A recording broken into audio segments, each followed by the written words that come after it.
لله الحمد لله رب العالمين اللهم صل على سيدنا محمد صلاة تكون لك رضاء ولحقه أداء رب اشرح لي صدري ويسر لي أمري واحلل عقدة من لساني يفقهوا قولي اللهم أرنا الحق حقا وارزقنا اتباعه وأرنا الباطل باطلا وارزقنا اجتنابه إن صلاتي ونسكي ومحياي ومماتي لله رب العالمين لا شريك له وبذلك أمرت وأنا من المسلمين يا سيدي يا رسول الله خذ بيدي يا سيدي احضرني يا محي الدين. சங்கைக்குரிய அல்லாஹுவின் நல்லடியார்களே, எல்லாம் வல்ல அல்லாஹு ஜல்ல ஷானுஹு வ தஆலாவின் மேலான அன்பும் அருளும் நம் மீது இன்றும் என்றும் உண்டாவதாக. அல்லாஹுவின் பொருத்தம் பெற்ற நல் அடியார்களாக அல்லாஹ் நம்மை கபூல் செய்வானாக. ஈமானுடன் வாழ்ந்து ஈமானுடனேயே மரணிக்கிற பாக்கியத்தை அல்லாஹ் நம் எல்லோருக்கும் தந்தருள்வானாக. அருமை நாயகம் முஹம்மது ரசூலுல்லாஹி ஸல்லல்லாஹு அலைஹி வஸல்லம் அவர்களுடைய வழியில், அவர்களுடைய அருமை தோழர்களின் அறவழியில் என்றென்றும் நிலைத்து நிற்கக்கூடியவர்களாக அல்லாஹ் நம்மை ஆக்கி அருள்வானாக. அருமையானவர்களே, உலகத்தில் லட்சத்திற்கும் மேற்பட்ட நபிமார்கள் வந்தார்கள். நபிமார்களில் யாருக்குமே லட்சக்கணக்கான தோழர்கள் இருந்ததில்லை. நாயகம் ஸல்லல்லாஹு அலைஹி வஸல்லம் அவர்களுக்கு மட்டும்தான் 1,24,000 தோழர்கள். அதற்கு முன்னால் வந்த ஆதம் அலைஹிஸ்ஸலாம் அவர்கள் முதல் கொண்டு ஹஜ்ரத் ஈசா அலைஹிஸ்ஸலாம் அவர்கள் வரை அத்துணை நபிமார்களுக்கும் குறிப்பிட்ட எண்ணிக்கையில் சில தோழர்கள். ஆனால் ஆயிரக்கணக்கில் அல்ல, லட்சக்கணக்கில் 1,24,000 சஹாபிகள் ரசூலுல்லாஹி ஸல்லல்லாஹு அலைஹி வஸல்லம் அவர்களுக்கு அல்லாஹ் தேர்ந்தெடுத்தான். சஹாபிகளை அல்லாஹ் தேர்ந்தெடுத்ததாக குர்ஆனிலே அல்லாஹ் சொல்வான். அது மாத்திரமல்ல, மனைவிமார்கள், பெண்களுக்கான தகவல்களை செய்திகளை எல்லாம் சொல்வதற்கு 10க்கும் அதிகமான மனைவிமார்கள். அதுபோக நாயகத்தினுடைய குடும்பத்தார்கள், அன்னை ஃபாத்திமா ரலியல்லாஹு அன்ஹா, ஹசன், ஹுசைன், அப்ப நாயகத்தினுடைய ஒட்டுமொத்த குடும்பம், ஒட்டுமொத்த தோழர்கள், மக்கா மதீனாவிலே உள்ள மாபெரும் மனிதர்கள், இவர்கள் எல்லோருமே நாயகம் ஸல்லல்லாஹு அலைஹி வஸல்லம் அவர்களுக்காக வேண்டி தேர்ந்தெடுக்கப்பட்டவர்கள். காரணம் என்ன? எல்லா நபிமார்களும் ஒரு குறிப்பிட்ட காலத்திற்கு நபியாக இருப்பார்கள். அதற்கு பிறகு வேறு நபி வந்து விடுவார்கள். அவர்களை அந்தந்த நபி வழிநடத்துவார்கள். ஆனால் ரசூலுல்லாஹி ஸல்லல்லாஹு அலைஹி வஸல்லம் அவர்கள் அப்படி அல்ல. என்றைக்கு அவர்கள் நபியாக வந்தார்களோ அன்றையிலிருந்து கியாமத் நாள் வரை உலகத்திற்கு அவர்கள் தான் நபி. அவர்கள் என்ன சொன்னார்கள் என்பதை கியாமத் நாள் வரை வரக்கூடிய அத்தனை மனிதர்களும் தெரிந்தாக வேண்டும். நாயகம் ஸல்லல்லாஹு அலைஹி வஸல்லம் அவர்கள் என்ன செய்தார்கள் என்பதை கியாமத் நாள் வரை வரக்கூடிய அத்தனை மனிதர்களும் தெரிந்தாக வேண்டும். எப்படி தெரிந்து கொள்வது? நாயகத்துடைய செய்தி மட்டும் மனிதர்களுக்கு போய் சேர வேண்டும் என்று சொன்னால், எத்தனையோ வருடங்களுக்கு பிறகு, எத்தனையோ காலத்திற்கு பிறகு மக்கா மதீனாவை விட்டு எவ்வளவோ தூரத்தில் உள்ள ஒரு குக்கிராமத்தில் உள்ள ஒரு மனிதருக்கு நாயகத்தினுடைய செய்தி பல வருடங்களுக்கு முன்னால் உள்ளது, இன்றைக்கு வந்து கிடைக்க வேண்டும் என்று சொன்னால் அதற்கு இத்தனை தோழர்கள் தேவைப்படுகிறார்கள். 1,00,000 தோழர்கள் தேவைப்படுகிறார்கள். 10க்கும் அதிகமான மனைவிமார்கள் தேவைப்படுகிறார்கள். அவர்களுடைய குடும்பத்தார்கள் தேவைப்படுகிறார்கள். இவர்கள் எல்லோரும் சொன்ன செய்திகள் தான் இன்றைக்கு ஹதீஸ்கள் என்று லட்சக்கணக்கிலே பதிவு செய்யப்பட்டு வைத்திருக்கிறார்கள். நாயகம் ஸல்லல்லாஹு அலைஹி வஸல்லம் அவர்கள் இன்ன விஷயத்தில் என்ன சொன்னார்கள், இன்ன விஷயத்தில் என்ன செய்தார்கள் என்பதை நாம் தெரிந்து கொள்ள வேண்டும் என்றால் சஹாபிகளுடைய சொல் என்ன, நாயகத்தினுடைய குடும்பத்தாருடைய சொல் என்ன, பெண்களின் சம்பந்தமாக நாயகத்தினுடைய மனைவிமார்களுடைய சொல் என்ன என்பதை நாம் பார்க்க வேண்டும். ஆனால் இன்றைக்கு நிலைமை என்ன தெரியுமா? இன்றைக்கு யாராவது பெரிய ஜுப்பா போட்டு பெரிய தாடி வச்சிருக்கிறாங்க அப்படின்னு சொன்னா அவங்க மார்க்கத்தினுடைய நிபுணர்கள், மார்க்கத்தில கரை கண்டவர்கள், மார்க்க விஷயத்திலே தெளிந்தவர்கள் என்று நாம ஒரு கற்பனை செய்து கொண்டு அவர்களிடத்துல போய் கேட்போம், இந்த விஷயத்தை இப்படி செய்யலாமா என்று. அவர்கள் சொல்லுவார்கள் செய்யலாம். அவர்களுடைய விருப்பம் செய்யக்கூடாது என்றால் அவர்கள் சொல்லுவார்கள் அதெல்லாம் செய்யக்கூடாது, அதெல்லாம் தப்பு, அதெல்லாம் ஹராம், ஷிர்க், குஃப்ர் என்று சொல்லிவிடுவார்கள். இது இன்றைக்கு அல்ல, நீண்ட காலமாகவே இந்த பழக்கம் என்பது இருந்து கொண்டு இருக்கிறது. ஆடையை வைத்து முடிவு செய்வது, தோற்றத்தை வைத்து முடிவு செய்வது. மாபெரும் அறிஞராக இருப்பார், அவர் சாதாரண உடை உடுத்திருப்பார், அவருக்கு மிகப்பெரிய நீண்ட தாடிகள் எல்லாம் இருக்காது, அவர் தன்னை ஒரு பெரிய அறிஞராக மக்கள் மத்தியிலே காட்டிக் கொள்ள மாட்டார். சொல்வார்களே நிறைகுடம் தழும்பாது, அந்த அளவிற்கு அடக்கமாக அடக்க பெட்டகமாக அவர்கள் இருந்து கொண்டிருப்பார்கள். ஆனால் மக்கள் பார்வைக்கு அவர்கள் அறிஞராகவோ ஆலிமாகவோ தெரிய மாட்டார்கள். இவரிடத்துல போய் என்ன கேட்பது என்று. அதே நேரத்தில் ஒரு பெரிய ஜிப்பாவை போட்டு விட்டார்கள், ஒரு நீண்ட தாடியை வைத்து விட்டார்கள் என்று சொன்னால் இவர்கள் தான் மார்க்கத்தினுடைய அத்தாரிட்டி என்று நினைத்து அவர்களிடத்துல போய் ஃபத்வா கேட்பது என்பது சில காலகாலமாக இருந்து கொண்டிருக்கிறது. இமாம் ஷீராசி ரஹ்மத்துல்லாஹி அலைஹி அவர்கள் ஒரு ஊருக்கு போனார்கள். பொதுவாக இமாம்களுடைய வழக்கம் என்னவென்று சொன்னால் ஒரு ஊருக்கு ஒவ்வொரு ஊராக பயணப்பட்டுக் கொண்டே இருப்பார்கள். தான் கற்ற கல்வியை ஒவ்வொரு ஊராக சொல்லிக் கொண்டே இருப்பார்கள். அந்தந்த ஊரிலே உள்ள மாபெரும் அறிஞராக இருக்கக்கூடியவர்களை அடையாளம் கண்டு அவர்களிடத்திலிருந்து இல்மை பெற்றுக் கொள்வார்கள். இதுதான் அன்றைய காலத்தினுடைய அறிஞர்களுடைய வழிமுறை. ஒரு ஊருக்கு போனார்கள், சொன்னார்கள் இந்த ஊர்ல நிறைய விஷயங்கள் மக்கள் தெரிய வேண்டியிருக்கிறது, என்னிடத்தில் தெரிந்து கொள்ளுங்கள், வாருங்கள் என்று சொன்னார்கள். மக்கள் பார்த்தார்கள், என்ன இவரு சாதாரணமா இருக்கிறாரு, சட்டை கூட போட்டிருக்க மாட்டாங்க. நம்ம முன்னால உள்ள அறிஞர்களை பார்த்திருப்போம், மிகப்பெரிய நூல்களை எல்லாம் படித்து தன் வாழ்வையே அதற்காக வேண்டி மார்க்கத்திற்காக அர்ப்பணம் செய்து அத்துணை கல்வியை கற்று வைத்திருப்பார்கள். அவர்கள் தொப்பியும் போட்டிருக்க மாட்டாங்க, சட்டையும் போட்டிருக்க மாட்டாங்க, வெறும் துண்டோடு நடமாடுவார்கள். அப்படி கல்வி கடல்கள் எல்லாம் இந்த தமிழகத்தில் இருந்திருக்கிறார்கள். இதே மாதிரி ஷீராசி ரஹ்மத்துல்லாஹி அலைஹி அவர்கள் சாதாரண ஒரு உடுப்பு உடுத்திருந்தார்கள், ஒரு பெரிய நீண்ட தாடியும் இல்லை. இதை பார்த்தோம்னா இவர்களை அறிஞர் எப்படி எடுத்துக்கொள்வது என்று சொல்லி மக்கள் புறக்கணித்து விட்டார்கள்.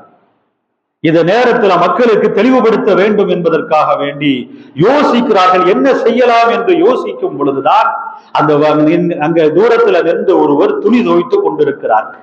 அவர் யார்? வண்ணான், டோபி, வெளுப்பு உடைகளை வெளுக்கக்கூடியவர். அவரிடத்துல போய் கேட்டா, நல்ல உயர்தரமான டிரெஸ் ஏதாவது துவைக்க வந்திருக்குதா கேட்டார். ஆமா இருக்குத, ராஜர்கள் போடுற உடையெல்லாம் வந்திருக்குது, வேமா வாடகைக்கு ரூபா கொடுக்குறீங்களா அப்படின்னாரு. அவர் சொன்னாரு, இமாம் அவங்க சொன்னாங்க, நான் ரூபா தர்றேன், ட்ரெஸ்ஸுக்கு மட்டும் இல்ல உனக்கும் சேர்த்து தர்றேன்னாங்க. எனக்கு எதுக்கு ரூபா, நீ தான் இந்த ட்ரெஸ்ஸையே போடணும்னாங்க. அப்படியா, சரி நான் நானே ட்ரெஸ்ஸை போட்டு எனக்கு ட்ரெஸ்ஸுக்கு ரூபா எனக்கும் ரூபாயா, பரவாயில்ல நல்லதா இருக்கன்ட்டு அதே மாதிரி ட்ரெஸ்ஸை போட்டாச்சு. பாட்டா அவருக்கு ஒரு பெரிய தாடி வேற இருந்ததா, இந்த ட்ரெஸ்ஸை போட்ட உடனே மிக ஜோரா ஆயிட்டார். கூட்டு கொண்டு வந்து உட்கார வச்சாங்க. இவர் மிகப்பெரிய அறிஞர், இவரிடத்துல நீங்க கேட்கிற கேள்விக்கெல்லாம் உங்களுக்கு பதில் கிடைக்கும். கிட்டத்தட்ட ஒரு மாபெரும் அறிஞராக இவரை மதிக்கிற அளவிற்கு உங்கள் பார்வையில் இவர் வந்து விட்டார். இவரே மாதிரியான ஆட்களைத்தானே நீங்கள் அறிஞர்கள் என்று நினைக்கிறீர்கள். இவரிடத்துல என்ன கேள்வி வேண்டுமானாலும் கேளுங்கள், உங்களுக்கு அவர் பதில் சொல்வார். அவர் சொல்லவில்லை என்று சொன்னால் அவருடைய சீடராகிய நான் சொல்வேன். ஏற்கனவே சொல்லி வச்சுட்டாரு, நீங்க உங்களிடத்துல கேள்வி கேட்க நான் சொல்லுவேன், எல்லாரும் கேள்வி கேட்பாங்க, கேள்வி கேட்கும் பொழுது நீங்க உடனே பதில் சொல்லிட வேண்டாம், இந்த என்னுடைய சீடர் சொல்லுவாருன்னு சொல்லுங்க, நான் பதில் சொல்றேன்டா. சரின்னு சொல்லி வந்து மேடையில வந்து உட்கார்ந்தாச்சு. மக்கள் எல்லோரும் கேள்வி கேட்க ஆரம்பித்தார்கள். கேள்விகள் ஒவ்வொன்றாக கேட்கப்படுகிறது. மார்க்கத்தினுடைய விஷயங்கள்ல சிக்கலான விஷயங்கள், குழப்பமான விஷயங்களுக்கெல்லாம் கேள்விகள் கேட்கப்படுகிறது. அப்படி கேட்கப்படுகிற அந்த நேரத்துல பெரிய உடுப்பு உடுத்து, மிகப்பெரிய தாடியாக, ஆஜாகுபாகவாக, மிகப்பெரிய தோரணையில், கம்பீர தோரணையில், தான் ஒரு பெரிய ஒரு அறிஞர் என்கிற ஒரு தோரணையை வெளிக்காட்டி கொண்டிருக்கக்கூடிய அந்த டோபி வண்ணான், துணி வெளுக்கக்கூடியவன் சொன்னான், என்னுடைய சீடர் இதுக்கு பதில் சொல்வார். அவர் பதில் சொன்னார். இப்படியே ஒவ்வொரு கேள்விக்கு பதில் சொல்லிக் கொண்டே இருக்கிறார். டோபிக்கு கொஞ்சம் கொஞ்சமா அப்பதான் அவர் ஆத்தங்கரையில இருந்தவரே கொண்டு வந்து இப்பதான் இல்முடைய சபையில் வைக்கப்பட்டிருக்கிறது. பெயரளவில் முஸ்லிமாக இருந்து கொண்டிருக்கிறார். மார்க்கத்தை பத்தி எதுவும் தெரியாது. ஆனால் இன்றைக்கு தான் புதிதாக மார்க்கத்தினுடைய விஷயங்களை தெரிய ஆரம்பிக்கிறார். அப்படியே மெதப்பில் இருக்கிறார். மெதப்பில் இருந்து கொண்டிருக்கிறார். இமாம் ஷிராசி ரஹ்மத்துல்லாஹி அலைஹி அவர்கள் ஒவ்வொரு கேள்விக்காக பதில் சொல்லிக் கொண்டே வருகிறார்கள். இவர் அப்படியே தன் சபையை விட்டு மெய் மறந்து போய்விட்டார். அந்த இடத்துல என் சீடர் பதில் சொல்வார் என்று சொல்வதற்கு பதிலாக வேறொரு வார்த்தையை சொல்லிவிடுகிறார். அப்பொழுதுதான் அந்த மக்களுக்கே தெரிகிறது, இவர் சாதாரணமான ஆளு, இவர் விவரம் தெரியாதவர், பதில் சொல்வாருங்கிறதையே மாத்தி சொல்லிட்டாரு அப்படின்ன உடனே அந்த சபையில இமாம் ஷிராசி ரஹ்மத்துல்லாஹி அலைஹி அவர்கள் விளக்கம் சொன்னார்கள். இல்ல இல்ல, இவர் உங்க ஊருக்கு வெளியில ஒரு துணி விளக்கக்கூடிய வண்ணானாக இருக்கிறார். இவர் உடைய பார்த்து நான் கூட்டு வந்து இவரை உட்கார வச்சிருக்கிற, உடைய பார்த்தா நீங்க மயங்கி விடுவீங்க, தாடியை பார்த்து மயங்கிடுவீங்க, பாடியை பார்த்து நம்பி விடுவீங்க. அதனால இல்மு என்பது பாடியில் இல்ல, தாடியில் இல்ல, உடுப்பில், உடையில் இல்லை. எங்க இருக்கிறது? கல்வில் இருக்கிறது, சிந்தனையில் இருக்கிறது, அறிவாற்றல் என்கிற அந்த அறிவில் இருக்கிறது. அல்லாஹு ஜல்ல ஷானஹு வ தஆலா யாரிடத்துல இல்மு வைத்திருக்கிறார் என்பதை முதல்ல தெரியணும். சொல்வார்கள் இமாம்கள், உங்குரு, நீங்கள் கவனியுங்கள், அம்மன் தஅஹுதுன தீனக்கும், உங்களுடைய மார்க்கத்தை நீங்கள் யாரிடத்தில் இருந்து தெரிந்து கொள்கிறீர்கள், எடுத்துக் கொள்கிறீர்கள் என்பதை நீங்கள் கவனியுங்கள் என்று சொல்வார்கள். அப்ப மார்க்கத்தை தெரிந்து கொள்வதற்கு அளவுகோல் ட்ரெஸ் அல்ல, உடுப்பல்ல. அளவுகோல் என்ன? அவர் அறிஞரா, அவர் எங்கே கல்வி கற்றார், எத்தனை வருடம் கல்வி கற்றிருக்கிறார், என்ன மாதிரியான கல்விகளை எல்லாம் கற்றிருக்கிறார், இதையெல்லாம் தெரியணும். இது தெரியாம ட்ரெஸ்ஸ பார்த்துட்டு ஒரு ஆள்கிட்ட போய் கேள்வி கேட்டோம் சொன்னா அவர் தவறுதனால பதில சொல்லிடுவார். இப்படித்தான் ஒரு இமாம் சொன்னார். பள்ளிவாசல்ல இஅ்திகாஃப் இருக்கக்கூடிய ஒரு மனிதர், அந்த நேரத்துல ஒரு ஜனாசா தொழுகை வருகிறது. பள்ளியை விட்டு வெளிப்பகுதியில ஜனாசா தொழுகை நடக்குது. அப்ப இஅ்திகாஃப் இருக்கக்கூடிய மனிதர் ஒரு பெரிய ஜுப்பா போட்டு பள்ளிவாசல் இருக்கக்கூடிய ஒரு ஆள்கிட்ட போய் கேட்கிறாரு, இஅ்திகாஃப் இருக்கு, நான் இருந்துட்டு இருக்கேன், வெளியில போய் ஜனாசா தொழலாமா அப்படின்னு கேட்கிறாரு. தொழலாம் அப்படின்னு. அப்ப இமாம் அவர்கள் ஜனாசா தொழ வைக்கும் பொழுது இஅ்திகாஃப் இருக்கக்கூடிய மனிதரை பார்க்கிறார். பார்த்துட்டு தொழுது முடிச்ச பிறகு கேட்கிறார், இஅ்திகாஃப் இருக்கும் பொழுது வெளியே வரக்கூடாது, ஜனாசா தொழுகையில் நீங்க கலந்து கொள்ள கூடாது, ஏன் இப்படி செய்தீங்கன்னு கேட்கும் பொழுது, இல்ல அவர்கிட்ட கேட்ட, அவருதான் செய்யலாம்னு சொல்லிட்டாரு, ஜனாசா தொழலாம், பள்ளியை விட்டு வெளியேறலாம் சொல்லிட்டாருன்னு. அவரை கூப்பிட்டு இமாம் கேட்கிறாரு, இவர் எதனால போய் கேட்டாரு? பெரிய ஜுப்பா போட்டிருக்காரு, பெரிய தாடி வச்சிருக்காருங்கிறதுக்காக வேண்டி இவருக்கு மார்க்கத்துடைய விஷயம் எல்லாம் தெரியும். எப்பொழுதுமே தஸ்பியை வச்சு பள்ளிவாசல்ல உருட்டிக்கிட்டே இருக்கிறாரு, எல்லாரையும் தொலைவாங்கன்னு கூப்பிட்டே இருக்காரு, ஏதாவது புக் எடுத்து வச்சு படிச்சுக்கிட்டே இருக்கிறாரு, இவருக்கு ரொம்ப விவரம் தெரியும் நினைச்சு அந்த விவரம் இல்லாத மனிதர் போய் கேட்டு விட்டார். இமாம் கூப்பிட்டு கேட்கிறார், ஏங்க இந்த மனிதர் இப்படி கேட்கும் பொழுது நீங்கள் இப்படி ஒரு ஃபத்வாவை ஏன் சொன்னீர்கள்? இஅ்திகாஃப் இருக்கக்கூடிய மனிதர் ஜனாசா தொழுகையில கலந்து கொள்ளலாம், பள்ளியை விட்டு வெளியே வரலாம் என்று ஏன் சொன்னீர்கள் என்று கேட்கும் பொழுது அவர் சொன்னாரு, டெய்லி நான் படிக்கிறேன்ல, அதுல ஒரு செய்தி வருதுங்க. என்னங்க வருது? இப்னு அப்பாஸ் ரலியல்லாஹு அன்ஹுமா இஅ்திகாஃப் இருக்கும் பொழுது ஒரு மனிதர் வந்து சொல்கிறார், நான் ஒரு ஆள்கிட்ட கடன் வாங்கிட்டேன், அந்த கடனை கொஞ்சம் தள்ளி போடணும், அப்படியா, நான் வர்றேன்னு சொல்லி இப்னு அப்பாஸ் ரலியல்லாஹு அன்ஹுமா பள்ளியை விட்டு வெளியே வருகிறார்கள். இஅ்திகாஃப் இருக்கக்கூடிய இப்னு அப்பாஸ் ரலியல்லாஹு அன்ஹுமா பள்ளியை விட்டு வெளியே வந்து இவர் யாரிடத்துல கடன் வாங்கியிருந்தாரோ அந்த கடன் சம்பந்தமான விஷயங்களை பேசினார் என்று அந்த புக்ல வருது. இதை வச்சுதான் நான் அப்படி சொன்னேன் அப்படின்னாரு. ஏங்க, எதையாவது ஒன்ன படிச்சுட்டு எப்படியாவது சொல்லிடலாமாங்க? மார்க்கத்தினுடைய சட்டம் என்ன? சட்ட நூல்கள்ல போய் பார்க்கணும். இவர் ஷாஃபி மதுஹபாக இருந்தால் ஷாஃபி மதுஹபுடைய சட்டம் என்ன, ஹனஃபி மதுஹபை சார்ந்தவராக இருந்தால் ஹனஃபி மதுஹபுடைய சட்டம் என்ன, அது தெரியாம நீங்க எப்படிங்க சொல்லலாம் அந்த புக்ல வந்தது இந்த புக்ல வந்தது என்று? மார்க்கத்தை படித்த ஆளுங்கள் நாங்கள் எதற்கு இருக்கிறோம்? எங்களிடத்துல வந்து நாங்க கேட்டிருக்கணும். அவருடைய இழ்த்திகாஃப் முறிஞ்சு போச்சு. இப்னு அப்பாஸ் ரலியல்லாஹு அன்ஹுமா இழ்திகாஃப் இருந்தார்கள். எப்பொழுது இருந்தார்கள் தெரியுமா? இவர் ரமலான் மாதத்தில் இழ்திகாஃப் இருக்கிறார். ரமலான் மாதத்தில் இழ்திகாஃப் இருந்தார்களா, ரமலான் அல்லாத மாதத்தில் இழ்திகாஃப் இருந்தார்களா? இப்னு அப்பாஸ் ரலியல்லாஹு அன்ஹுமா எப்ப இருந்தார்கள், எப்படி இருந்தார்கள், எந்த விவரமும் உங்களுக்கு தெரியாது. நீங்க தெரியாம இப்படி அந்த புக்ல படிச்சதை கேட்டதை வாசிச்சதை எல்லாம் நீங்க மக்களுக்கு ஃபத்வாவாக சொல்லி வழிகெடுக்கிறீர்களே என்று சொல்லி எச்சரித்து விட்டிருக்கிறார் அந்த பள்ளியினுடைய இமாம். அப்போ இப்படி இன்றைக்கு நிலைமை என்ன அப்படின்னு கேட்டா, ஒரு பில்டிங் கட்ட வேண்டும் என்று சொன்னால் யார் இன்ஜினியர் நிபுணத்துவம் பெற்றவர்? டாக்டர் என்று சொன்னால் ஒரு நோய்க்கு சிகிச்சை வேணும்னா அதுல யாரு பாண்டித்துவம் பெற்றவர்? அதுல யாரு நிபுணராக இருக்கிறார்? நம்பர் 1 யார் தேர்ந்தெடுக்கிறோமா இல்லையா? அதுல அரசு ஆராயிரமா இல்லையா? ஆனால் மார்க்கம் என்று சொல்லி வரும் பொழுது யாரு பெரிய ஜிப்பா, யாரு பெரிய தொப்பி, இது இருந்தா போதும் என்கிற ஒரு நிலைக்கு அன்றைய காலகட்டத்திலிருந்து இன்றைக்கு வரை இருக்கிறது. இந்த நிலைமை மாற வேண்டும். அதற்காக ஜிப்பா போட்டவர்களை எல்லாம் ஒன்றும் தெரியாதவர்கள் என்று சொல்லவில்லை.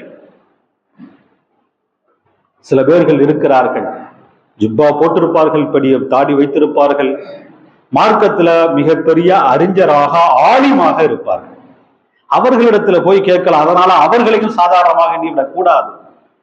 நம்ம புதுப்பட்டினத்துல பிறந்த கேத்தல் பாபான்னு ஒருத்தவங்க இருந்தாங்க. அவங்க இதே மாதிரிதான் பெரிய ஜுப்பா போட்டிருப்பாங்க. அவங்கள பத்தி ஒரு ஆள் நினைச்சாராம், பெரிய ஜுப்பா போட்டிருக்கிறாரு, பெரிய ஆலிமுன்னு சொல்லி மக்களை ஏமாத்திட்டுல இருக்கிறாரு, இவருக்கு என்ன விஷயம் தெரிய போகுது அப்படின்னாங்க. அவர் நினைச்ச உடனேயே கேத்தல் பாபா ரலியல்லாஹு அன்ஹு சொன்னார்களா, நான் பெரிய ஜிப்பா போட்டு மக்களை ஏமாத்திட்டு தான் இருக்கிறேன், எனக்கு ஒன்னும் தெரியாதுதான் அப்படின்னு சொல்லி தமிழ்லயே ஒரு கவி படிக்கிறார்கள். அந்த கவியை படிச்சுட்டு அதற்கு ஒரு நீண்ட விளக்கத்தை கொடுக்கிறார்கள். தமிழ்காரர் தானே இவரு, இவருக்கு அந்த கவியும் தெரியல, அந்த கவிக்கான விளக்கமும் தெரியல. இப்பதான் தெரிகிறது இவரு ஜிப்பாவை போட்டு ஏமாத்துற ஆள் இல்ல, ஃப்ராட் இல்லை, தன்னை அறிஞராக காட்டுகிற முயற்சிக்கிறவர் அல்ல, உண்மையான அறிஞர் என்று அப்பொழுது அவர் புரிந்து கொண்டார். அப்படி சில அரிய மனிதர்கள் அற்ப சொற்பமாக உலகத்தில் இருக்கத்தான் செய்கிறார்கள், இருக்கத்தான் செய்தார்கள், இன்றும் இருக்கிறார்கள், கியாமத் நாள் வரை இருப்பார்கள். அதனால் ஜுப்பா போட்டவர்களை எல்லாம் நம்ம சாதாரணமா நினைச்சிடக்கூடாது. ஆனால் அவர்களிடத்துல இல்மு இருக்கிறதா, அறிவு ஞானம் இருக்கிறதா என்பதை நாம் சோதித்து பார்க்க வேண்டும். அப்படி பார்க்காம அவர்களிடத்துல போய் மார்க்க சம்பந்தமான விஷயங்கள் எதையாவது கேட்டோம் என்றால் அவர்கள் தவறுதலாக சொல்லிவிடுவதற்கு 100க்கு 100 வாய்ப்பு இருக்கிறது. அப்ப மார்க்கத்தினுடைய சிக்கலான விஷயங்கள் என்று சொன்னால் அதை யாரிடத்துல போய் கேட்கணும்? நன்கு தெரிந்த ஆளுங்கள் இடத்துல கேட்கணும். அவங்க ஜுப்பா போட்டிருக்க மாட்டாங்க, சட்டம் போட்டிருப்பாங்க, பரவாயில்ல, பெரிய தாடி வைத்திருக்க மாட்டார்கள், சாதாரணமாக தாடியை மலித்திருக்கிறார்களா, தாடியை சுத்தமாக மலிப்பது ஹராம், அப்படி ஒரு ஹராமை அவர்கள் செய்ய மாட்டார்கள் ஒருபோதும். அப்ப தாடி சிறியதாக இருக்கிறதுனாலயோ அல்லது டிரெஸ் உடை சிறியதாக இருக்கிறதுனாலோ அவர்களை குறைத்து சிறியதாக மதிப்பிட வேண்டாம். அவர்களிடத்தில் அணுகி நாம கேட்கணும், எப்படி தொழுவது, எப்படி நோன்பு வைப்பது, எப்படி ஜக்காத் கொடுப்பது, எப்படி ஹஜ் செய்வது, எப்படி கபரு ஜியாரத் செய்வது, எப்படி கபரு ஜியாரத் யாரெல்லாம் செய்யணும், யாரெல்லாம் செய்யக்கூடாது. அப்ப இன்னைக்கு பெரிய ஜுப்பாவை பார்த்து போய் கேட்டீங்கன்னு சொன்னா கபரு ஜியாரத்து அதெல்லாம் கூடாது, பெண்களுக்கு கபரு ஜியாரத்தே கிடையாது, அப்படியெல்லாம் சொல்லி விடுவார்கள். அப்படி என்று சொல்லிவிட்டால் என்ன ஆகும்? மிகப்பெரிய ஒரு நஷ்டம் ஏற்பட்டு விடும். நாயகம் ஸல்லல்லாஹு அலைஹி வஸல்லம் அவர்களிடத்துல அன்னை ஆயிஷா ரலியல்லாஹு அன்ஹா அவர்கள் கேட்கிறார்கள், யா ரசூலல்லாஹ், கபரு ஜியாரத்திற்கு நான் சென்றால் என்ன ஓத வேண்டும்? ரசூலுல்லாஹி ஸல்லல்லாஹு அலைஹி வஸல்லம் அவர்கள் என்ன ஓத வேண்டும் என்பதை சொல்லி கொடுத்தார்கள். பெண்கள் கபர் ஜியாரத் செய்யக்கூடாது என்றால் ஆயிஷா ரலியல்லாஹு அன்ஹா அவர்களிடத்துல நபி அவங்க சொல்லியிருப்பாங்க, கபர் ஜியாரத் கூடாது பெண்களுக்கு, அப்படி சொல்லல. கபர் ஜியாரத் பெண்களுக்கு உண்டு, அவர்கள் ஜியாரத் செய்யும் பொழுது என்ன ஓதணுங்கிறதையும் சொல்லி கொடுத்திருக்கிறார். பொது கபிரிஸ்தானுக்கு, பொது மையவாடிக்கு அனுமதி பெண்களுக்கு இல்லை.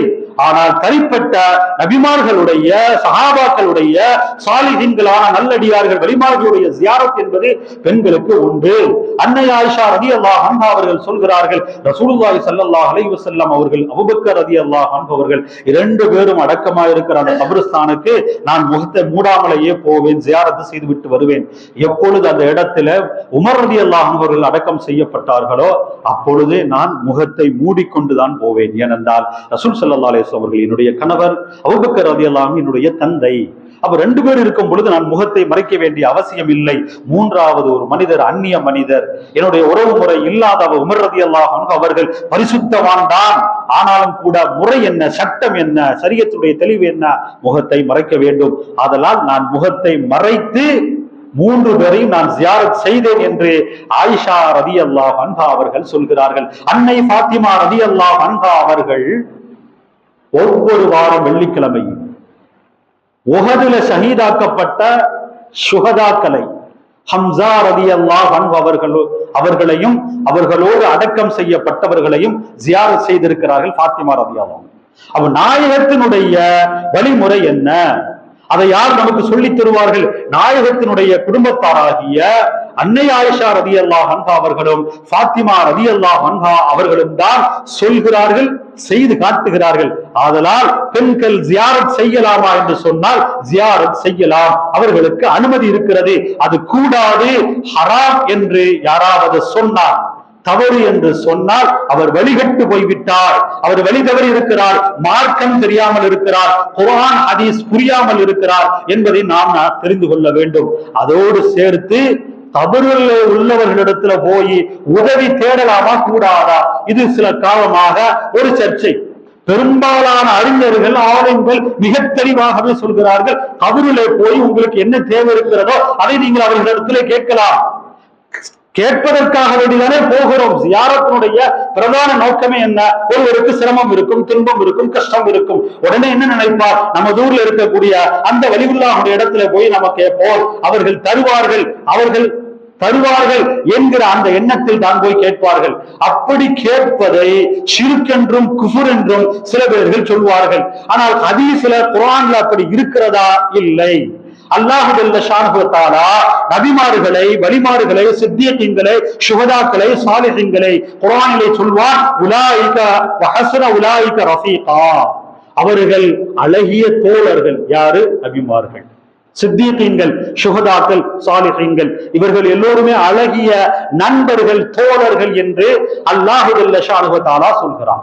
நண்பர்கள், தோழர்கள் என்று சொன்னால் உதவியாக இருப்பார்கள், இப்பொழுதும் எப்பொழுதும் உதவியாக இருப்பவர்கள். அதுதான் நல்ல தோழமை. சில தோழமை இருக்கிறது, அது சில கட்டத்தில் உதவும், சில கட்டத்தில் உதவாமல் போகிவிடும். ஆபத்தில் உதவாத நண்பனே அல்ல. நண்பனை எப்ப அறிகிறது? ஆபத்தில் அறிகிறது. அப்ப அல்லாஹ்வே சொல்லிவிட்டால் உலாயிக ரஃபீகா, அவர்கள் தோழர்கள், அவர்கள் நண்பர்கள். ரசூலுல்லாஹி ஸல்லல்லாஹு அலைஹி வஸல்லம் அவர்கள் இந்த உலகத்தை விட்டு போகும் பொழுது இறுதியாக அவர்கள் சொன்ன வார்த்தை என்ன தெரியுமா?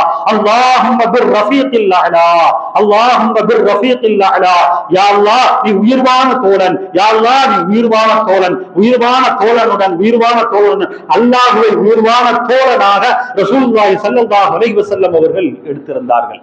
அபூபக்கர் நாயகத்தில கூட சொன்னார்கள், நீங்கள் எங்களுக்கு தோழர் தான், ஆனால் தனித்தோழர் என்கிற ஒரு ஸ்தானம் இருக்கிறது, அந்த தோழமை நீங்க இல்லைன்னு சொன்னாங்க.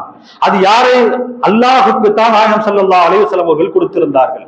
அப்ப அல்லாஹ் ஜல்ல ஷானஹு வ தஆலா தோழராக நபிமார்களை, சித்தியீன்களை, சுஹதாக்களை, சாலிஹீன்களை சொல்கிறார். அப்ப நல்லடியார்கள், நபிமார்கள், சித்தியீன்கள், அவுலியாக்கள், வலிமார்கள், இவர்கள் எல்லோருமே நமக்கு நண்பர்கள். எந்த ஆபத்திலே அவர்களிடத்தில் எந்த உதவி கேட்டாலும் கிடைக்கும். ரசூலுல்லாஹி ஸல்லல்லாஹு அலைஹி வஸல்லம் அவர்களிடத்துல கபரில போய் உதவி கேட்ட சஹாபிகளுடைய வரலாறுகள், சம்பவங்கள் நிரம்ப இருக்கிறது. ஹஜ்ரத் உமர் இப்னு கத்தாப் ரலியல்லாஹு அன்ஹுடைய காலத்துல ஒரு கடும் பஞ்சம். அந்த நேரத்தில் என்ன செய்வது என்று தெரியவில்லை. அப்படிப்பட்ட ஒரு இக்கட்டான நிலையில ஒரு சஹாபி ரசூலுல்லாஹி ஸல்லல்லாஹு அலைஹி வஸல்லமுடைய கபருக்கு வந்தார்கள். வந்து ரசூலுல்லாஹி ஸல்லல்லாஹு அலைஹி வஸல்லத்துல சொன்னார்கள், மக்கள் எல்லாம் சிரமப்படுகிறார்கள், மழை வேண்டுமே என்று. அன்று இரவு ரசூல் ஸல்லல்லாஹு அலைஹி வஸல்லம் அவர்களுடைய கனவிலே வருகிறார்கள். கனவிலே வந்து சொல்கிறார்கள், உமர் இப்னு கத்தாப் அவரிடத்துல நீங்கள் சொல்லுங்கள் மழை பொழியப்படும் என்று, மழை வரும் என்று சொல்லுங்கள் என்று. இந்த செய்தி இப்னு ஹஜ்ருல் அஸ்கலானி ரஹ்மத்துல்லாஹி அலைஹி அவர்கள் ஃபத்ஹுல் பாரி புகாரி ஷரீஃபினுடைய விரிவுரையில் இதை எழுதுறாங்க. அடுத்ததாக இமாம் இப்னு கஸீர் ரஹ்மத்துல்லாஹி அலைஹி அவர்கள் அல் பிதாயா வன் நிஹாயா என்கிற நூல்ல இதை சொல்றாங்க. அப்ப ரசூலுல்லாஹி ஸல்லல்லாஹு அலைஹி வஸல்லம் அவருடைய கபர்ல பல சஹாபாக்கள் உதவி கேட்டிருக்கிறார்கள். அப்ப கபர்லையும் போய் கேட்கிறது என்று ஒன்று இருக்கிறது. அது அல்லாமல் கபருக்கு போக முடியாதவர்கள் இருந்த இடத்திலேயே கேட்பாங்க. தமிழகத்தினுடைய வழக்கம் என்ன, ஏதாவது ஒரு சிரமம் வந்துருச்சுன்னா உடனே சொல்லுவார்கள், கௌசல் அஹ்லாம் யா முஹய்யித்தீன் எங்களுக்கு உதவி செய்யுங்க என்று சொல்லுவார்கள். அப்ப ரசூலுல்லாஹி ஸல்லல்லாஹு அலைஹி வஸல்லம் இடத்துல உதவி சஹாபிகள் கேட்டிருக்கிறார்கள், கபர்லையும் கேட்டிருக்கிறார்கள், கபர் அல்லாத மற்ற நேரத்திலையும் கேட்டிருக்கிறார்கள். ஹஜ்ரத் இப்னு உமர் ரலியல்லாஹு அன்ஹுமா அவர்களுக்கு ஒரு முறை கால்ல முடக்கு வாதம் ஏற்படுகிறது.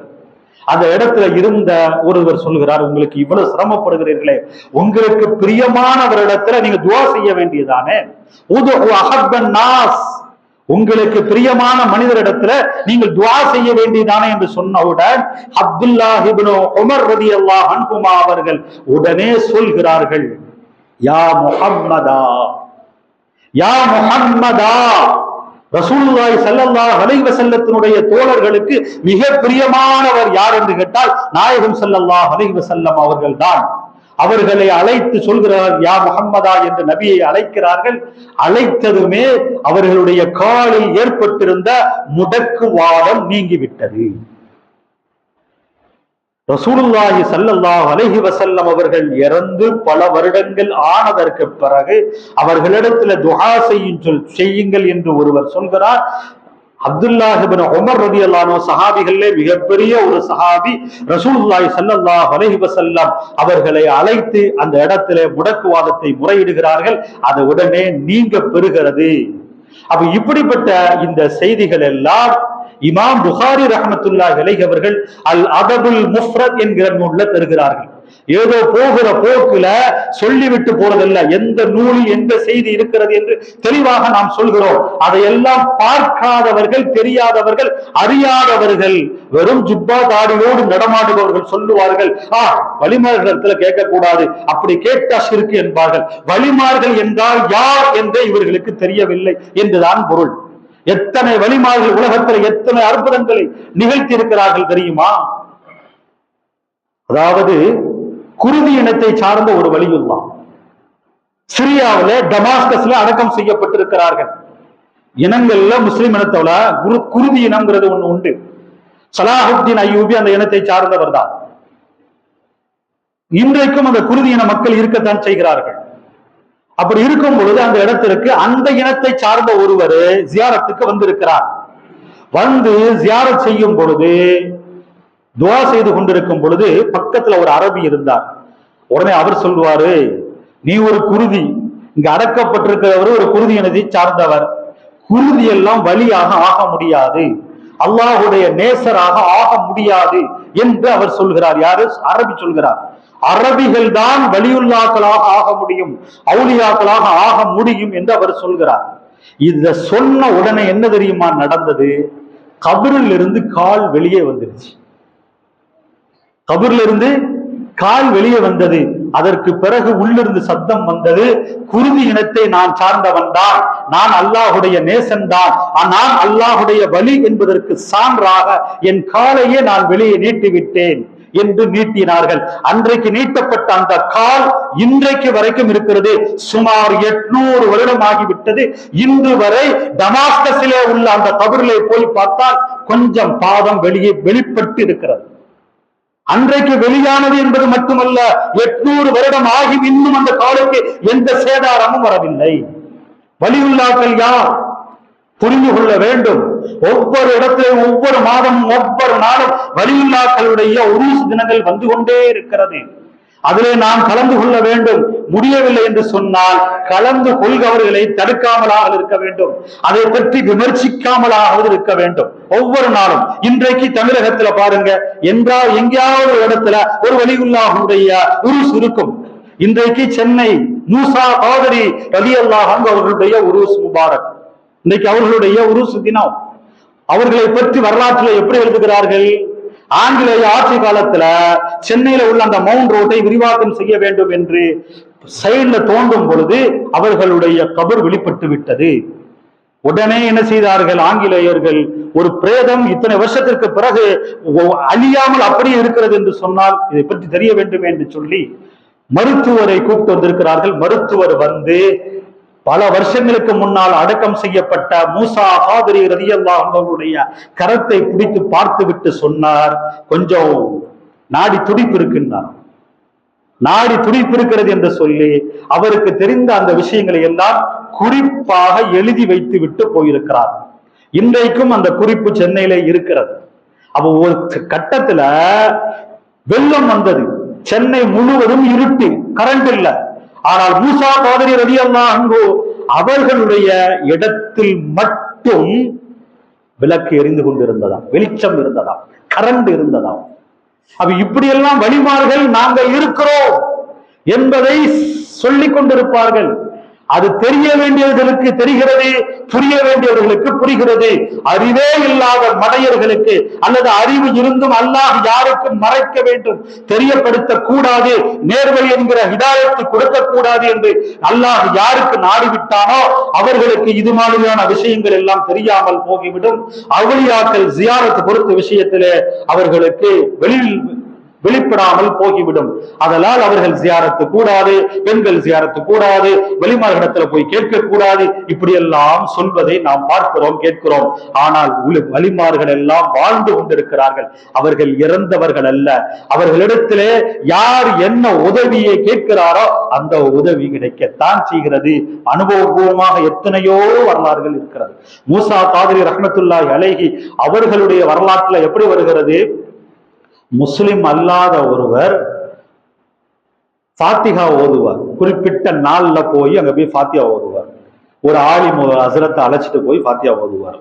இப்படியே செய்து கொண்டிருக்கும் பொழுது ஒரு நாள் ஃபாத்திஹா ஓதுறதுக்கு எல்லா பொருட்களையும் வாங்கி கொண்டு வந்து விட்டார். ஆனால் ஃபாத்திஹா ஓதக்கூடிய அந்த ஆள் இல்லை.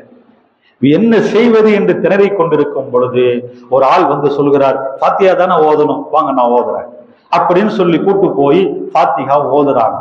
ஃபாத்திஹா ஓதி முடிந்ததற்கு பிறகு அவருக்கான அன்பளிப்பு ஹதியா கொடுக்கலாம் என்று எடுத்து கொடுக்க போனால் அவர் மறைந்து போய் விடுகிறார். யாரு? ஃபாத்திஹா தானே ஓதணும் சொல்லி வந்தவங்க ஃபாத்திஹா ஓதி விட்டு மறைஞ்சிட்டாங்க. அப்பொழுதுதான் இவருக்கு புரிகிறது, வந்தவர் யாருக்கு ஃபாத்திஹா ஓத வேண்டும் என்று நாம் வந்தோமோ அவர்தான் ஃபாத்திஹாவையே ஓதி இருக்கிறார் என்பது அவருக்கு புரிந்தது. அப்ப இப்படியெல்லாம் வழிமார்களிடத்துல என்ன நோக்கத்திற்காக என்ன தேவைக்காக நாம் போகிறோமோ அதையெல்லாம் அவர்கள் நேரிலேயே வந்து செய்கிறார்கள். இதை நாம் சொல்லவில்லை. தஃப்சீர் மலுஹரில அதனுடைய நூலாசிரியர் தஃப்சீர் ஆசிரியர் எத்தனையோ தஃப்சீர் விரிவுரையாளர்கள் எல்லாம் சொல்கிறார்கள், வமய்யுத்தில்லாஹ வர்ரசூல் ஃபௌலாயிக மஅல்லதீன அன்அமல்லாஹு அலைஹிம் மினன் நபிய்யீன் வஸ்ஸித்தீகீன் வஷ்ஷுஹதாஇ வஸ்ஸாலிஹீன் வஹஸுன உலாயிக ரஃபீகா என்கிற இந்த வசனத்திற்கு கீழே எத்தனை விரிவுரையாளர்கள் வலிமார்களுடைய உதவிகளை பற்றி எழுதுகிறார்கள். அதுல தஃப்சீர் மலுஹரியில தெளிவாக அந்த நூலாசிரியர் எழுதுகிறார். அந்த இமாம் சொல்லுகிறார்கள், அல்லாஹு ஜல்ல ஷானஹு வ தஆலா நபிமார்களுக்கு, சித்தீகீன்களுக்கு, சுஹதாக்களுக்கு, சாலிஹீன்களான நல் அடியார்களுக்கு, வலிமார்களுக்கு, அவுலியாக்களுக்கு அல்லாஹ் எத்தகைய ஆற்றலை கொடுக்கிறான் தெரியுமா? அவர்கள் விரும்பினால் பூமிக்கு வருகிறார்கள், அவர்கள் விரும்பினால் வானத்துக்கு செல்கிறார்கள், அவர்கள் விரும்பினால் சொர்க்கத்துக்கு போகிறார்கள். அப்படி ஒரு ஆற்றலை அல்லாஹு ஜல்ல ஷானஹு வ தஆலா வலிமார்களுக்கு வழங்கி இருக்கிறான். இதுதான் நூலாசிரியர்கள், தஃப்சீர்களை அறிஞர்கள், இமாம்கள், அஹ்லு சுன்னா என்று சொல்லப்படக்கூடிய நேர்வழி பெற்ற சுன்னத் வல் ஜமாத்தினுடைய கொள்கை இது. இந்த கொள்கைக்கு மாற்றமாக உலகத்தில் யார் எந்த ரூபத்தில் வந்து சொன்னார், எவ்வளவு பேரை அழைத்து வைத்து சொன்னாலும் எத்தனை பெரிய மேடை அமைத்து வைத்து சொன்னாலும், எத்தனை பெரிய ட்ரெஸ் அணிந்து கொண்டு சொன்னாலும் சரி, இந்த அஹ்லு சுன்னாவுடைய கொள்கைக்கு மாற்றமாக யார் சொன்னாலும் அது வழிகேடு என்று நாம் ஒதுக்கி தள்ள வேண்டும். நாம் மார்க்கத்தில் தெளிவாக இருக்க வேண்டும். மார்க்கத்தில் தெளிவு பெற்றவர்களிடத்தில் அணுகி நாம் கேட்டு தெரிந்து கொள்ள வேண்டும். எல்லாம் வல்ல அல்லாஹ் ஜல்ல ஷானுஹு வ தஆலா மார்க்க விஷயங்களில், மார்க்க குழப்பங்களில் நமக்கு தெளிவை தந்தருள்வானாக. மார்க்கத்தில் என்னென்ன விஷயங்கள் எல்லாம் குழப்பங்களாக ஆக்கப்பட்டிருக்கிறதோ அந்தந்த விஷயங்களில் எல்லாம் நமக்கும் நம் குடும்பத்தை சார்ந்தவர்களுக்கும் அல்லாஹ் தெளிவை தந்தருள்வானாக. நேர்வழி பெற்ற குடும்பமாக நம் குடும்பத்தை அல்லாஹ் ஆக்கி அருள்வானாக. வழிகட்ட கூட்டங்களில் இருந்து அல்லாஹ் ஜல்ல ஷானுஹு வ தஆலா உலக மக்களையும் உலக முஸ்லிம்களையும் பாதுகாத்தருள்வானாக. வாஹிரு தஅவானா அல்ஹம்துலில்லாஹி ரப்பில் ஆலமீன்.